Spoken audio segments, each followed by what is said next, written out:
alihi wa sahbihi wa man tabi'ahum bi ihsanin ila yaumiddin.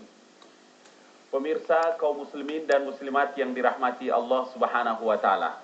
Senang sekali pagi hari ini kita kembali berjumpa dalam Damai Indonesiaku Sahur dalam segmen Mutiara Sahur. Tentu saja kita berharap di penghujung perjalanan melaksanakan ibadah puasa di 10 hari terakhir ini, kita semua dalam suasana menyenangkan, sehat walafiat, tidak kurang satu apapun. Insyaallah. Amin. Baik pemirsa, sebelum kita memperbincangkan materi yang malam hari ini pagi hari ini saya maksudkan kita akan bicarakan dan sebentar akan dikupas tuntas insyaallah oleh guru, kawan, sahabat kita, Dr. Kiai Haji Abdul Hakim Fauzi MA dalam materi kembali ke Al-Quran. Saya ingin menyampaikan satu berita duka yang amat dalam. Kami semua turut menyampaikan duka cita kami yang amat dalam. Inna lillahi wa inna ilaihi raji'un atas meninggalnya guru kita, pimpinan agama kita, Kiai Haji Minahul Karim. Beliau adalah pengasuh pondok pesantren Al-Ghazaliyah Sidowaras Sumber Mulyo Jogoroto. Beliau juga adalah seorang mursid dari Thariqah Qadariyah di Wanaksabandia saya maksudkan, Cukir Tebu Ireng, gitu, di Jombang. Beliau meninggal luar biasa, subhanallah, setelah memimpin sholat tarawih. Sesuatu yang luar biasa dan mudah-mudahan Allah merahmati beliau dengan seluruh amal-amalnya. Beliau meninggal dalam usia 56 tahun, usia yang sangat muda. Alhamdulillah, kita juga doakan mudah-mudahan keluarga yang ditinggalkan senantiasa dalam keadaan sehat walafiat dan sabar menghadapi ujian dan tantangan yang saat ini dihadapi. Baik pemirsa, di samping kiri saya sudah ada guru kita, kawan kita, sahabat kita, usia boleh muda, tapi isi otak maksudnya, isi otak, ilmunya luar biasa tinggi. Ini Dr. Abdul Hakim Fauzi MA. Pagi ini beliau akan saya temani sampai dengan pukul 3 dini hari dalam materi yang diberikan tema adalah kembali kepada Al-Quranul Karim. Assalamualaikum Ustaz. Waalaikumsalam warahmatullahi wabarakatuh. Ustadz Abdul Hakim sudah beberapa kali bersama kita di segmen ini di Damai Indonesiaku Sahur, dan izinkan kita persilahkan kepada beliau seraya kita ajukan pertanyaan, kenapa harus judul ini yang dibicarakan, kembali ke Al-Quran? Apakah ada masalah penting? Adakah sesuatu yang sangat berbahaya? Orang jauh dari Al-Quran sehingga harus cepat-cepat kita kembali dari Al-Quran, kembali ke Al-Quran sebelum turun azab dari Allah Subhanahu wa taala. Falyatafaddal Ustaz. Assalamualaikum warahmatullahi wabarakatuh. Waalaikumsalam warahmatullahi wabarakatuh. Bismillah walhamdulillah wassalatu wassalamu ala rasulillah la nabiyya ba'dah, amma ba'd.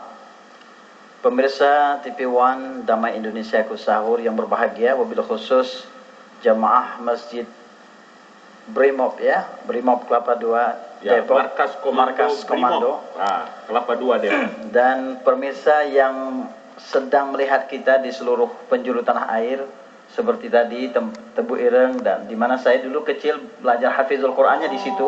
Tebu Ireng, alumni Tebu Ireng. Iya benar, ya. Alhamdulillah. Kemudian orang-orang tua kita, para ulama yang sedang hadir menyaksikan kita ini, karena kita tahu ini siaran ini banyak dilihat oleh orang luar. Baik. Termasuk guru-guru saya juga di Aceh sana, beliau katanya sedang melihat saya, masya Allah, kiai saya, masya Allah, dan keluarga-keluarga kita.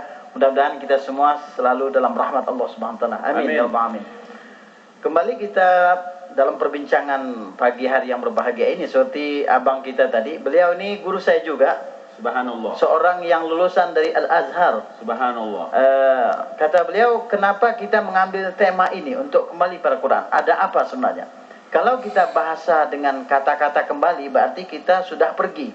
Pergi ada kembali. Kalau ke pasar, kembalinya ke rumah. Berarti kalau kita mengambil suku kata kembali kepada Quran, berarti ada hal-hal yang kita sudah keluar dari Quran. Ya. Makanya kita harus rujuk kembali kepada Quranul Karim. Maka seperti cuplikan kita di dalam Damai Indonesiaku pada segmen yang lalu, bahwa ada perintah di mana Al-Quran disuruh untuk tadabbur. Tadabbur. Di dalam surah An-Nisa, afala yatadabbaruna al-Quran, dan seterusnya. Kenapa Quran tidak diperhatikan, tidak ditadabbur? Kenapa? Karena sungguhnya kalau kita lihat Quran ini, Quran sebagai kitab di mana tidak ada keraguan di dalamnya. Mari kita lihat cuplikan pertama dalam surah Al-Baqarah itu. Bismillahirrahmanirrahim. Alif Lam Mim. Zalikal kitabu la raiba fih. Alif Lam Mim al-huruful muqatta'ah. Kemudian zalikal kitabu la raiba fihi. Itulah itu, disebut itu.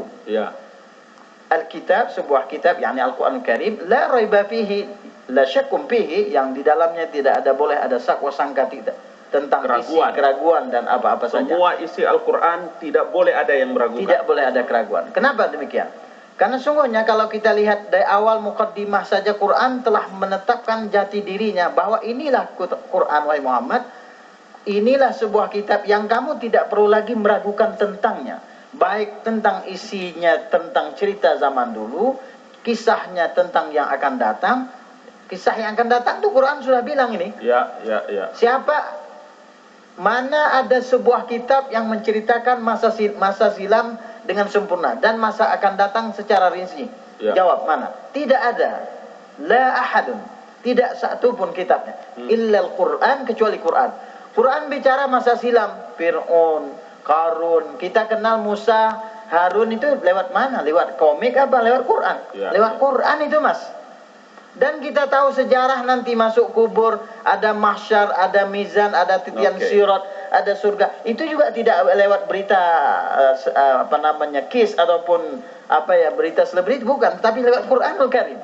Dan hakul yakin, Quran pasti benar. Jadi tidak ada keraguan dari isi Al-Quran. Oleh karena itu, kalau kita kembali kepada Quran, berarti ada sesuatu yang trouble dalam sistem penataan kemanusiaan, sistem hukum, atau manusianya udah pada rontok, tidak menggunakan sistem yang diturunkan oleh Allah Ta'ala, sehingga harus segera kita kembali. Kalau dilihat awal Quran turun kan sebenarnya untuk kemaslahatan, di mana setiap para nabi itu dibekali dengan kitab-kitab samawi. Karena sesungguhnya di antara ciri agama samawi itu ada kitab samawi. Ada utusan yang juga diutus oleh langit. Kalau ada utusan tapi tidak punya kitab samawi, dia tidak sempurna menjadi nabi. Sebab panduannya itu harus dari sana. Desainernya itu harus dari Allah Subhanahu wa taala. Oleh sebab itu, ketika Quran turun memang masanya disebut masa jahiliyah. Nabi kita diangkat untuk itu, untuk menjadikan sebagai al-huda, sebagai pemberi petunjuk, al-hadi sebagai pemberi hidayah, asbabul hidayah. Walaupun sebenarnya kita tahu hidayah itu mutlak dengan Allah.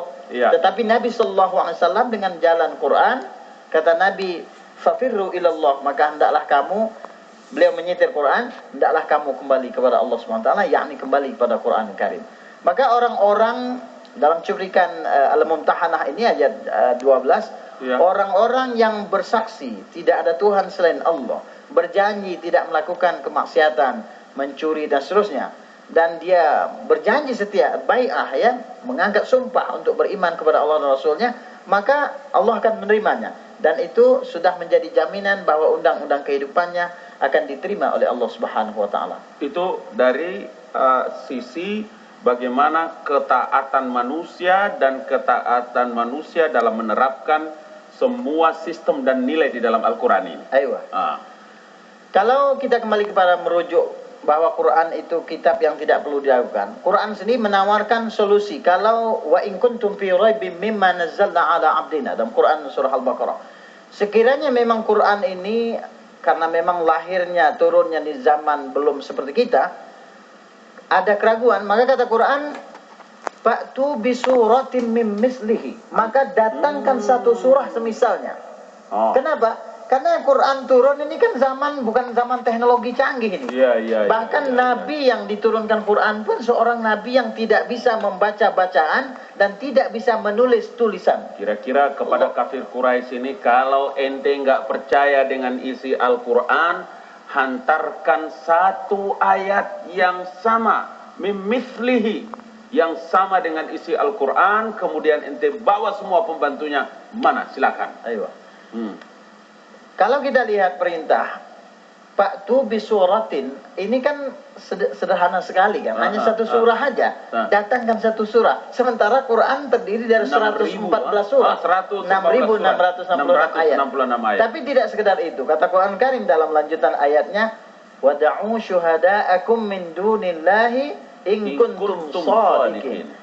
Ajak teman-temanmu, para pemuka-pemukamu selain Allah, kalau sekiranya kamu benar-benar beriman terhadap keraguanmu tentang Quranul Karim. Bawa ulama-ulama ente, hei kafir Quraisy, hei penyembah Uta, Lata dan Manata. Bawa ente punya profesor-profesor membantumu untuk menunjukkan tentang kebenaran ayat yang sama dengan Al-Quran. Tentang membuat satu surah saja seumpama Quran Karim. Luar biasa. Kita lihat ya Bang, bagaimana Quran menceritakan tentang dirinya tidak ada keraguan.